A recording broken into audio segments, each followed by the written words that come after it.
watched my video titled Why I Had a Tummy Tuck, you will hear in the video that Sean T made me cry.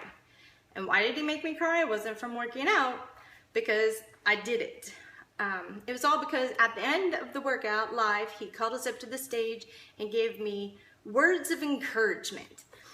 And I couldn't accept them at the time. And my husband was with me and went backstage, behind the stage, and I just started crying.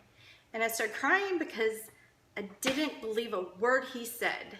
All because he had a six-pack. For me, it was easy for him to say. Other people around too.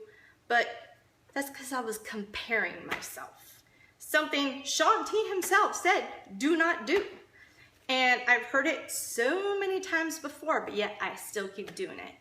And the sad thing is my husband's trying to help me through that moment, and I wouldn't even believe him. I didn't even believe my children at one point. My children tell me all the time I'm beautiful. And it's a long time ago. I wish I could find this article in the People magazine from, forgive me, I can't pronounce a lot of stuff right.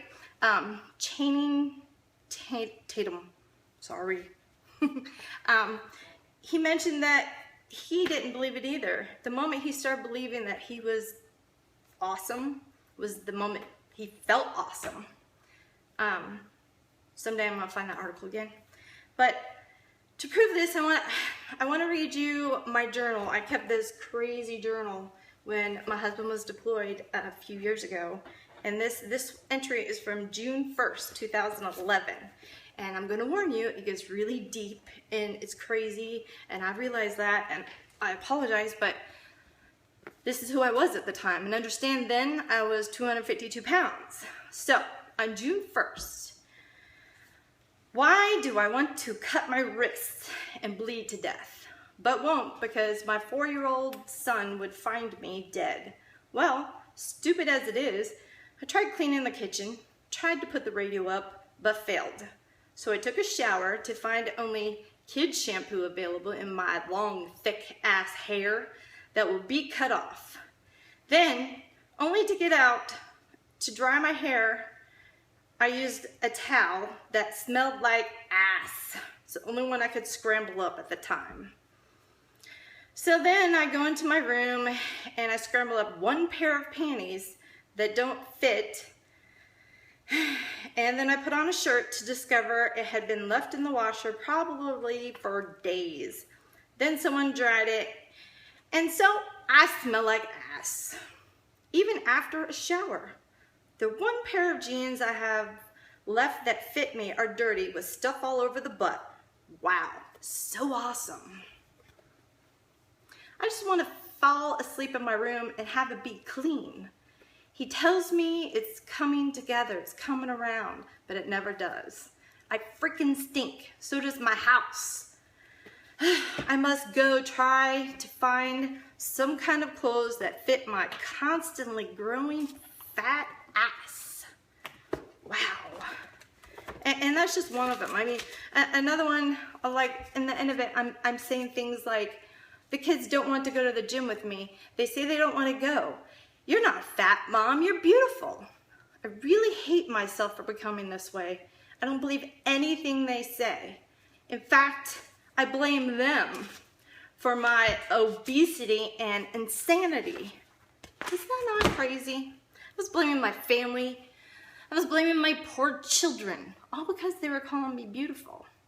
My husband, everybody, they never put me down, ever. I was a size 22. I mean, look at this picture.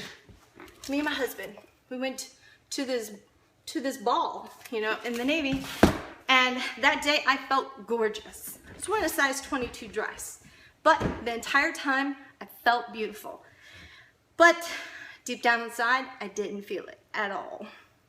And it was because I'd show up to the ball and I'd compare myself to everybody else.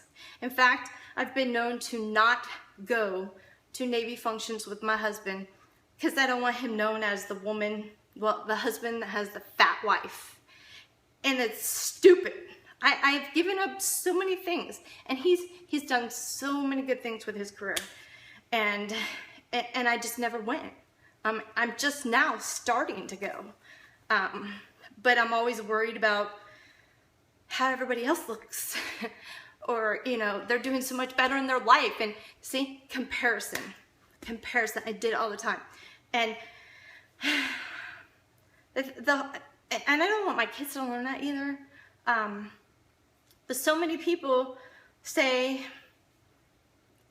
you know, people have it worse. People have it better.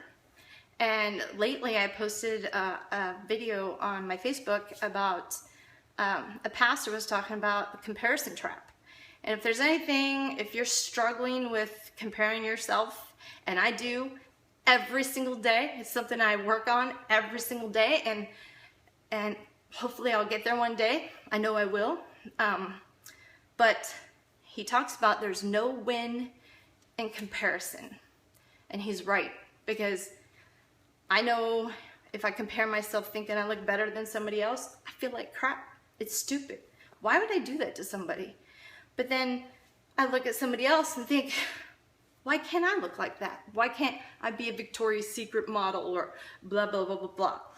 And the point is you're never going to win until you stop comparing yourself. God made you this way for a reason. And I didn't understand it. And I'll tell you, I struggled through it. In fact, in Washington, when I was diagnosed with bipolar, I started taking the medications at first, but then it didn't work out for me. So then I decided that's not who I am. And it was probably around that moment where I decided I don't care what anybody else thinks anymore. I know who I am. I'm an overly happy person. I have a lot of confidence too, but I still do the comparing thing. And we gotta all work together and stop comparing. And you will see how happy we can be. We all can be. We can all do it. Imagine if we did. I mean, listen to this pastor. I mean, it's amazing. And I want you to work on it. I'm going to work on it. And we can do this completely together.